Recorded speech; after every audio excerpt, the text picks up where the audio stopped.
Hello everyone, I'm Dr. Devyani Puri and welcome to the INICET May 2026 recall. I'm going to be taking all the questions that came related to micro.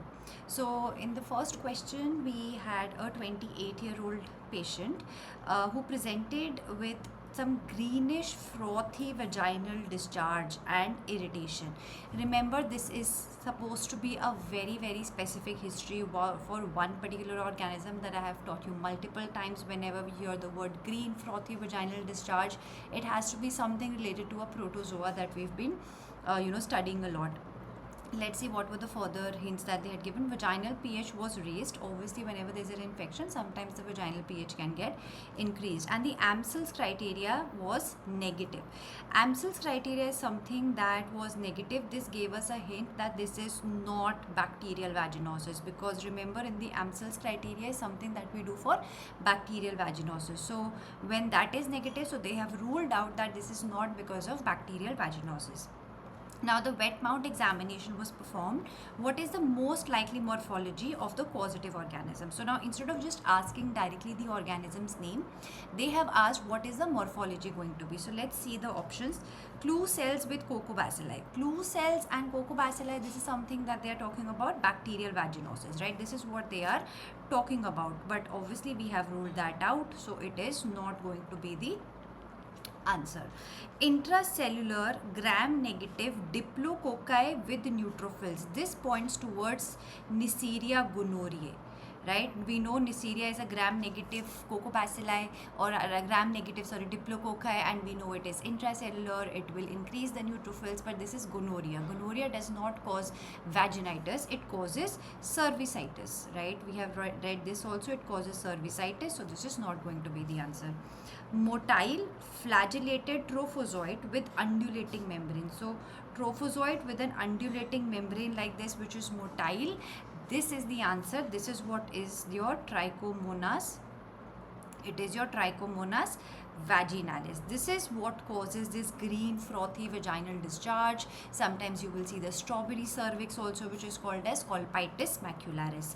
So this is the answer here, which is your motile flagellated trophozoa with an undulating membrane. Budding yeast cells with pseudohyphae, this is for your Candida, and obviously Candida causes that creamy, curdy, whitish discharge, right? So that is again not the thing that is given in the question. So the answer here is going to be option number C. Moving on to the next question, we had a patient who presented with cough with sputum and weight loss and low-grade fever since 2 weeks. So whenever you get a history of cough, fever, weight loss, low-grade fever, and since 2 weeks, you tend to think about, is it tuberculosis? Because these are the most common symptoms of tuberculosis. So chest X-ray revealed cavitation and suspected to be because of Mycobacterium tuberculosis. So, going towards that thing. A sputum sample was collected for diagnosis. What amongst the options is used for digestion and concentration of the sputum sample? So whenever we take the sputum sample, remember I told you that there's a lot of saliva, there are a lot of epithelial cells. Patients tend to, not give a good sputum sample. So in that case, what do we do to increase the concentration or to increase the yield and digest the saliva and all the mucus that might be there? We do something which is called as a Petrov's method, right? And then we had later used the modified Petrov's method.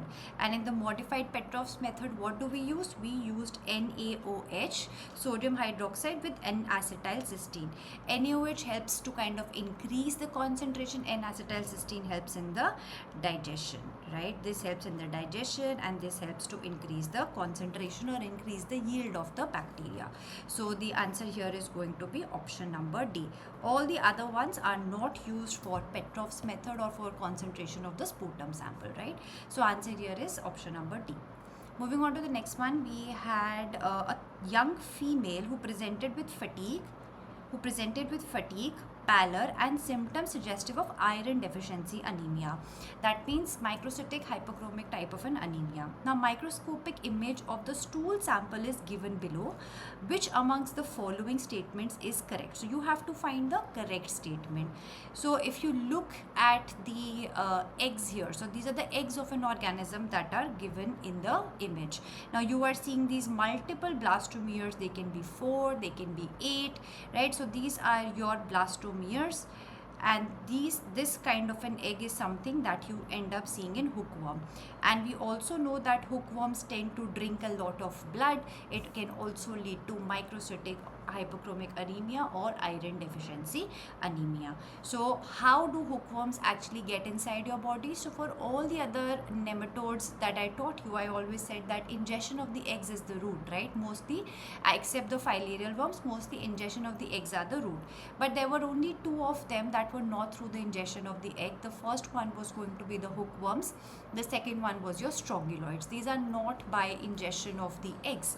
So when we talk about hookworms, infection occurs through ingestion of the egg? No, as I said, it's not going to be there for hookworms. Infection occurs by penetration of skin. Yes, that is exactly how it happens. So infection happens by the penetration of the skin.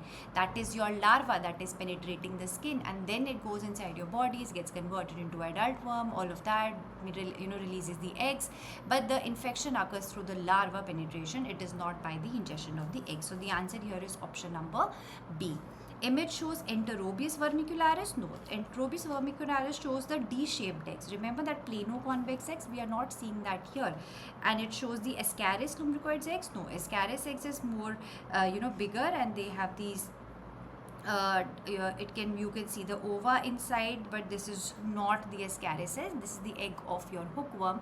It could be Ankylostoma, it could be Necator americanus. We don't know, because based on the eggs we don't know. But both the hookworms cause the same thing, and it infects by the same route, which is by the penetration of the skin. So answer is going to be option number B.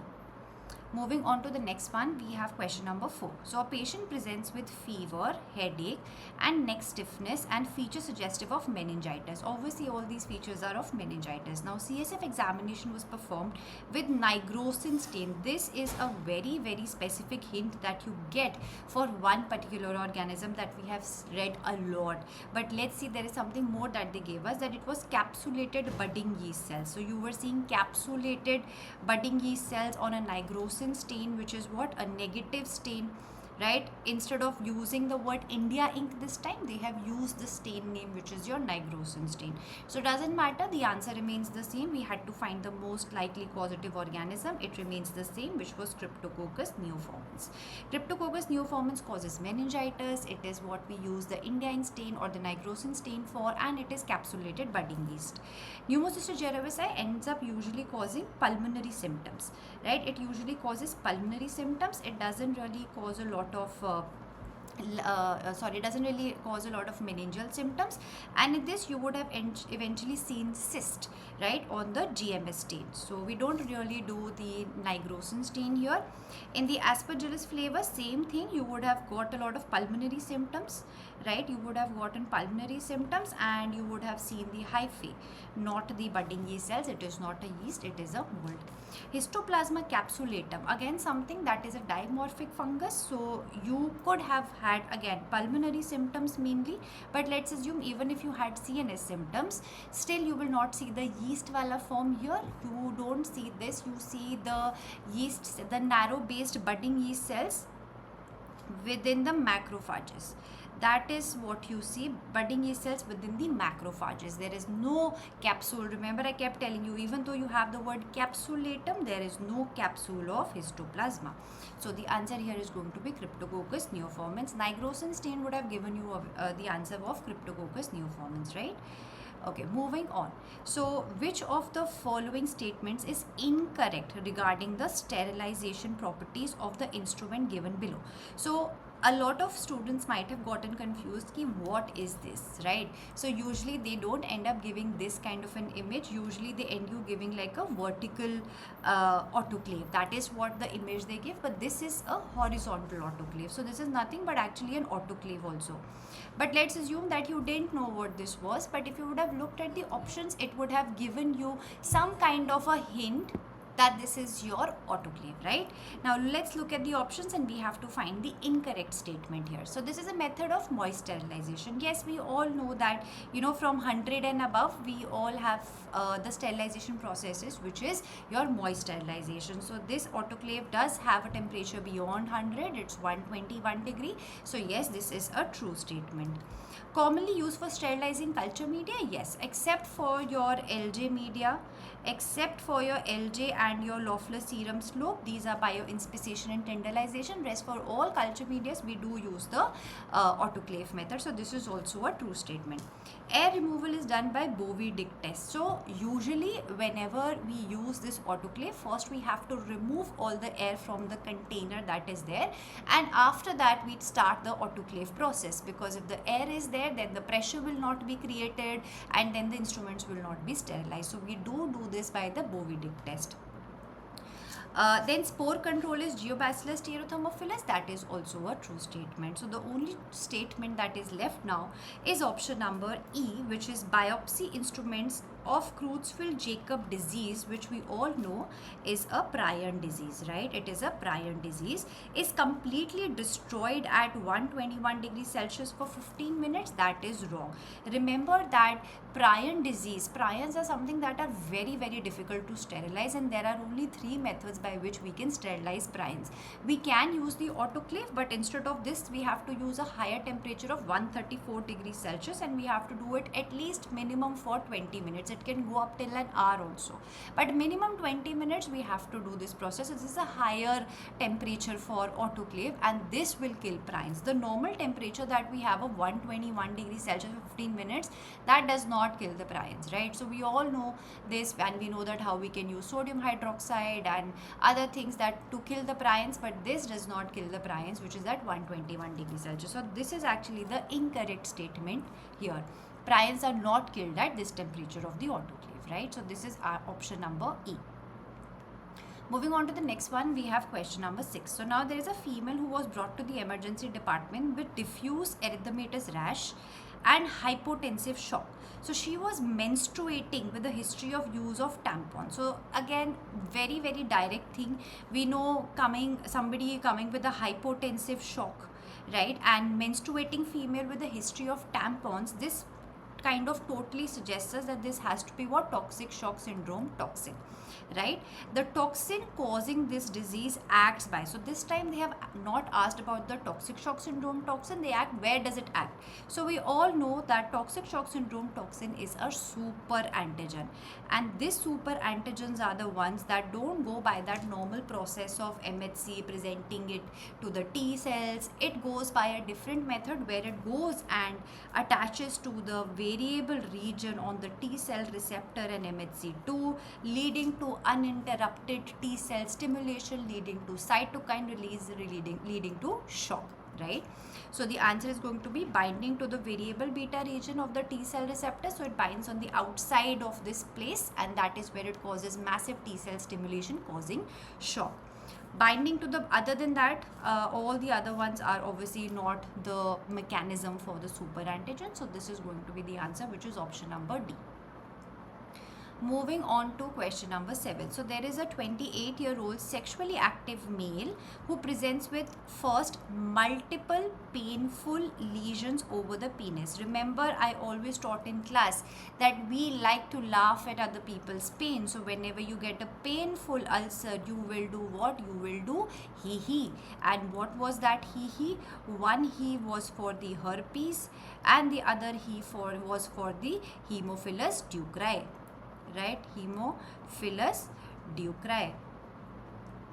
So then I said, how will you further differentiate between them? Firstly, if you see the word multiple, that should help in differentiation. Other than that, if what was the further history, that there was burning and dysuria, examinations united later revealed vesicular lesions.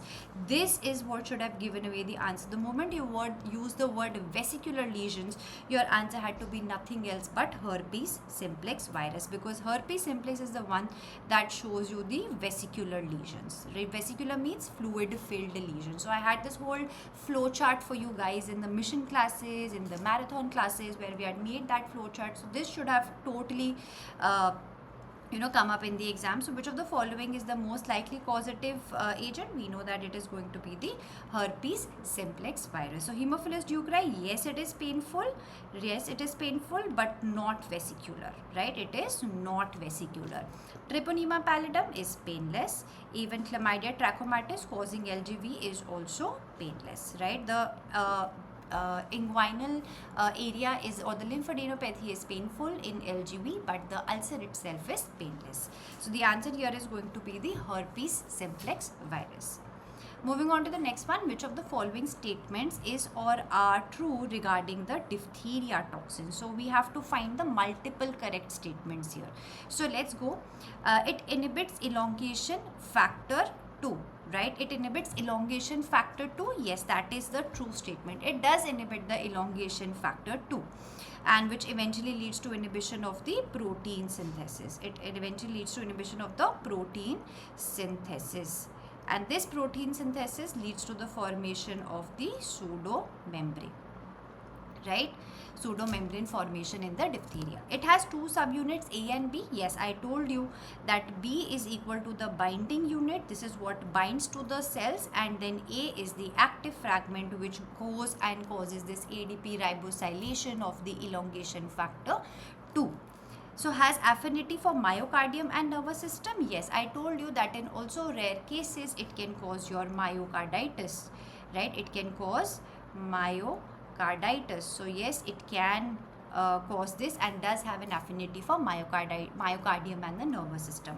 It is plasmid coated. This is the wrong statement. It is not plasmid coated. It is phage coated. Remember beta corinnephage that I had taught you. The beta corinnephage is something which codes for this toxin. It is not plasmid coded, it is phage coded, the bacteriophage that we are talking about. So we have three correct statements here, which is A, B and C. So our answer is going to be option number 2 here, right? Okay, then we are moving on to the next question. So there is a diabetic patient who was diagnosed with COVID-19 following the respiratory symptoms, right? So the diabetic patient, COVID-19, after he had certain respiratory symptoms. So patient was given corticosteroids. So another thing, COVID patient was given corticosteroids. The patient later presented with a black nasal eschar with blurred vision. So this is the place where it was getting affected, nasal area and the eye area, with a black necrotic scar, with a diabetic patient, a COVID patient, with a steroid. I mean, they gave away every history possible, and you had to find the organism, and we all know that this is something that is going to be your rhizopus. We know, we have seen this image so many times in the class also, that rhizopus is causing that black necrotic scar because of the angio invasion. It invades into the vessels, it blocks the vessels, it blocks the blood supply, so tissue starts to get necrosed, and necrosed tissue looks black, and that is the image that it gives, that is the black necrotic scar. So the answer here is going to be rhizopus, right? Candida tropicalis would have been budding yeast cells. Again, no black nasal eschar. Same goes with histoplasma and aspergillus. They don't produce any black necrotic scar around the eye area or the nasal area. So the answer here is going to be rhizopus. Moving on to the next one. So this was a question which was not expected. It was not something that, every year 1 or 2 questions have to come as googlies, and this one was one of them. So which organism amongst the following contains 2 circular DNA molecules? So that means 2 chromosomes. So up until now we always used to talk about DNA and circular DNA and helical DNA and all of that in the context of viruses, but this time they've asked this about another organism, which is a bacteria. So this is a direct question and a direct answer, that two circular DNA molecules is something that we see in Vibrio cholerae. So if you didn't get this answer, I'm completely fine with it. This is not something that I expected you to know. This is not something that we expected to come in the exam, but it's completely fine. We know now that this could be something that could be a potential question in the future. So the answer here is going to be Vibrio cholerae. This is the one that contains two circular DNA molecules. That means two chromosomes, right? Okay, moving on to question number 11. So there was a newborn who presented with fever, lethargy and seizure. So again, something related to CNS and some newborn child. So which of the following can cause meningitis in this patient? So there were multiple correct answers here. So two organisms that we definitely know, rather three organisms that we definitely know do cause some kind of neonatal meningitis. We know group B streptococci, which is Streptococcus aguilectiae. We know Listeria monocytogenes, that also causes this. We know E. coli can also cause this, right? Three organisms that we definitely know. But when we talk about Staphylococcus and Haemophilus influenza, they are not the common causes, but they are definitely the causes of this, right? So when they say which all can cause, right, which all can cause, then that means that all of them can be the answer, because they can cause, even if it's a rare case, but they can cause meningitis. If they would have made it asked you to just mark one answer, or if they would have kind of just asked you that which is that specific organisms that can cause meningitis in a neonate or something like that, then it might have been B and D. But when they say which can cause, then all of them can cause. So answer here is going to be all of them. So A, B, C, D, which is option number 3 here, right? So this is a little tricky question. I will be fine if you marked B and D. I can understand, because that is what was taught in the class. But yes, there are certain rare causes also of meningitis in neonates, which is Staphylococcus, which is Haemophilus influenza. They can cause meningeal symptoms. So the answer here becomes all of the above, which is A, B, C, D. So coming to question number 12, we have a child who presents with cranial nerve palsies and hydrocephalus. So now CSF analysis revealed low glucose, elevated proteins and a predominance of lymphocytes. So let's just break this down. Again, we have done the CSF analysis in classes. We know that virus, fungus, tubercular and pyogenic or bacterial meningitis are the 4 causes of meningitis. So whenever we talk about these parameters, low glucose is usually seen in which ones? Low glucose are seen in either TB, or low glucose is seen in pyogenic. So viral is out and fungal is out. So these are the two that can be the answers. Elevated proteins, both have increased proteins. Both have increased proteins, so that doesn't help us. Both have decreased glucose, both have increased proteins, because obviously tubercular is part of the bacteria only, right? It is bacteria, but it presents a little bit differently. Why? Because predominance of lymphocytes gives away the answer that this is tubercular meningitis, because in TB you have increased lymphocytes, but in pyogenic you have increased neutrophils. This is what helps to differentiate between the two. One has neutrophils, one has lymphocytes. So because predominance of lymphocytes was given, the answer here becomes tubercular meningitis instead of becoming pyogenic meningitis. If they would have given cobweb formation, that would have also pointed towards tubercular meningitis. So the answer here is option number C. Moving on to the next one, we had a splenectomized patient presents with high-grade fever and vomiting and hypotensive shock. Which bacteria is most likely organism causing this disease? So remember, whenever we talked about splenectomized patients, there are mainly the capsulated organisms. We have the capsulated organisms that mainly cause issues in these patients. That is why we have to kind of vaccinate these people for either Neisseria or meningitis, or we have to vaccinate them for Hib, and we have to vaccinate them for Streptococcus pneumoniae, because whenever a spleen is removed, the capsulated organisms are difficult to remove, so they tend to kind of start causing a lot of symptoms in these patients. So these are the 3 organisms that are capsulated that can cause a disease in a splenectomized patient.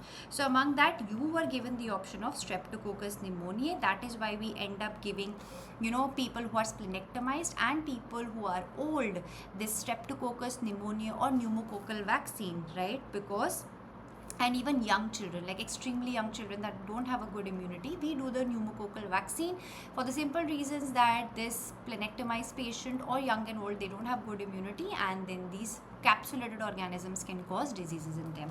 The other ones are not capsulated, hence we don't have a lot of tension for them. Answer here is going to be Streptococcus pneumoniae. This is something that was not taught in the class, but this was something which might have been taught in the other subject like medicine, pediatrics even, right? So very, very common question that you could have answered from general knowledge. So answer is going to be option number A. So again, another question that is a little bit of a googly here. So we do end up always reading about how the Bacillus anthracis has a capsule, and that is the only one where the capsule is made up of poly-D-glutamate, right?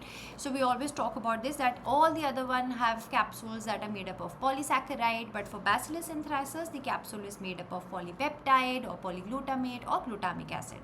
This time they asked you that the virulence factor inhibiting phagocytosis, which means the capsule, right? Which means the capsule for Bacillus anthracis is mediated by what? So what is giving this Bacillus anthracis the virulence factor for producing the capsule? So that virulence factor is something which is plasmid mediated. So there are two types of plasmids that happen in, or like that give some property to Bacillus anthracis. One is called as a POX1 and another one is called as POX2. POX1 ends up giving it the virulence of producing the toxin, the Bacillus anthracis toxin, and POX2 is what gives it the capsule formation, right? It helps it to produce the capsule. Now they had asked the virulence factor for inhibiting phagocytosis. That means virulence factor for capsule production for Bacillus anthracis is mediated by what? So it's going to be mediated by POX2, right? And because Bacillus anthracis capsule is made up of poly-D-glutamate, so hence the answer here becomes POX2 plasmid and poly-D-glutamate. POX1 is because for the toxin. If they had asked the virulence factor in general, then POX1 could have been considered, because they asked the virulence factor for inhibiting phagocytosis, that completely points it towards the capsule. So hence the answer here becomes option number B, which is POX2 plasmid, giving the gene, this is the gene plasmid that is transferring the gene for producing the capsule which inhibits the phagocytosis. So that is going to be the answer, which is option number B. So then obviously C and D are not the answers, because polysaccharide capsule is not something that is making the capsule for Bacillus. It is poly-D-glutamate. So answer is going to be option number B here.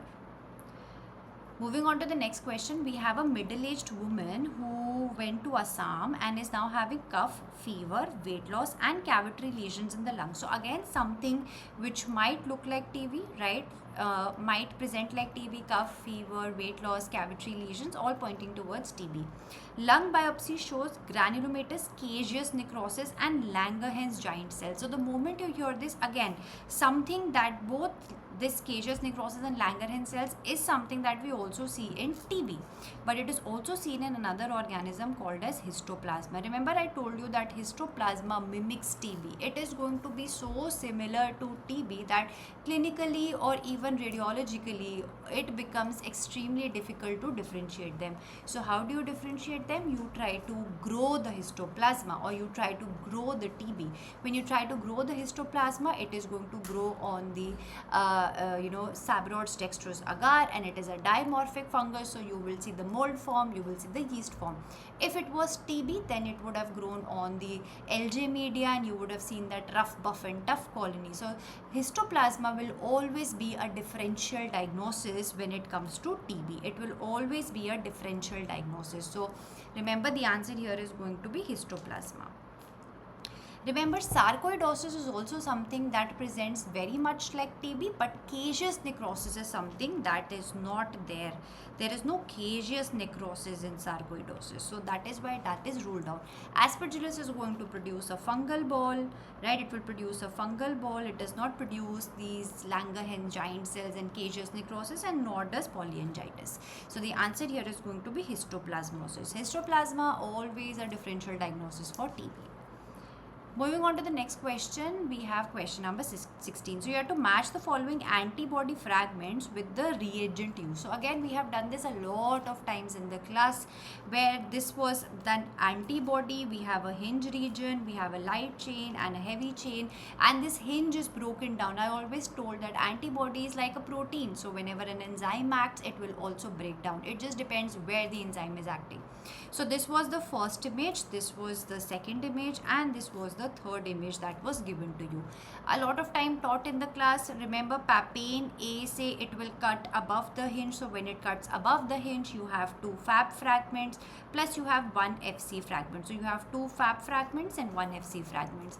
What happens to pepsin? Pepsin kills below the hinge, right? It cuts below the hinge. So when it cuts below the hinge, the 2 Fab fragments are joined together and they are written like this. And the FC fragment, because pepsin kind of acts here also, so there is a degraded FC fragment. If that Fab fragment of the pepsin is further, this, what is this? This was mercaptoethanol. If it is further, added, mercaptoethanol is further added on this, then it acts on these. So you have all the fragments coming out. So Fab fragments are also further fragmented. They are further fragmented and broken down. So these were the 3 things that you had to know, and we had done this in class a lot of times. So we know that 1 is papain, 2 is pepsin, and 3 is mercaptoethanol. So the answer here is going to be option number B, right? Okay. Moving on to question number 17. So we had to, which of the following is matched incorrectly with their causative agent? So again, we all know, we have done this in the class also. So which is incorrectly matched? Burkitt lymphoma is caused by Epstein-Barr virus. Yes, we know that it is a true statement. Nasopharyngeal carcinoma by cytomegalovirus. No, that is wrong. Nasopharyngeal carcinoma is also by Epstein-Barr virus. It is not by cytomegalovirus. Cytomegalovirus causes congenital infections or problems with people who have gone post-transplant, right? So that is your nasopharyngeal carcinoma caused by Epstein-Barr virus. So this is the incorrect matched pair. Right, this is the incorrectly matched pair. Adult T lymphoma, HTLV, T lymphoma, TL, human T lymphocytic virus, HTLV causes adult T cell lymphoma. Yes. Kaposi sarcoma, human herpes virus 8. Yes. So all of this we have done. The answer here is going to be option number B, which is the incorrect match.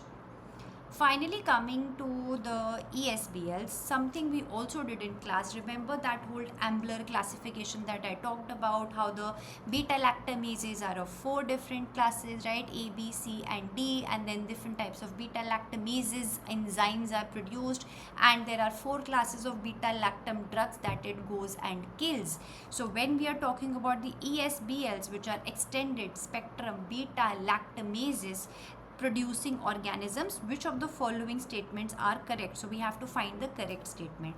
So remember that extended spectrum beta lactamase, remember I told you that there are 4 classes of beta lactams, and what are those? We had the penicillins, we had the cephalosporins, then we had the carbapenems, and then we had the aztreonam, which is called as the monobactams, right?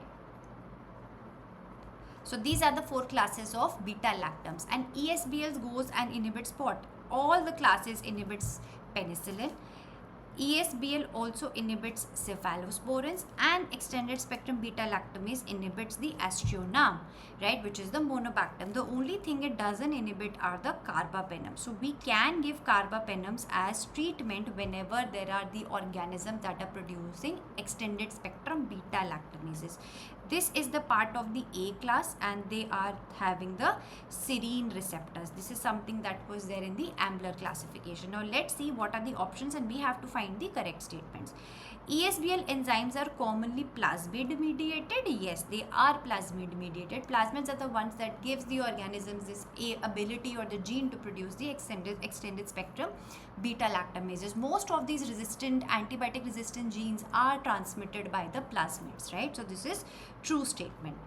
So next, ESBLs producing organisms are resistant to third generation cephalosporins. Yes. Astronam, yes, but can characteristically susceptible to penicillin and cefoxitin. Cefoxitin is a cephalosporin and penicillin is a penicillin. This is wrong. It is also resistant to both of them, right? So again, this is a wrong answer. This is a false statement. Carbapenems have proven activity against serious ESBL infections. As I just said that yes, you can give carbapenems because ESBLs are not inhibiting carbapenems. So yes, this is again a true statement. So we have found two true statements. We till now have A and we have C. Then piperacillin tazobactam. Piperacillin and tazobactam. It is a beta-lactam.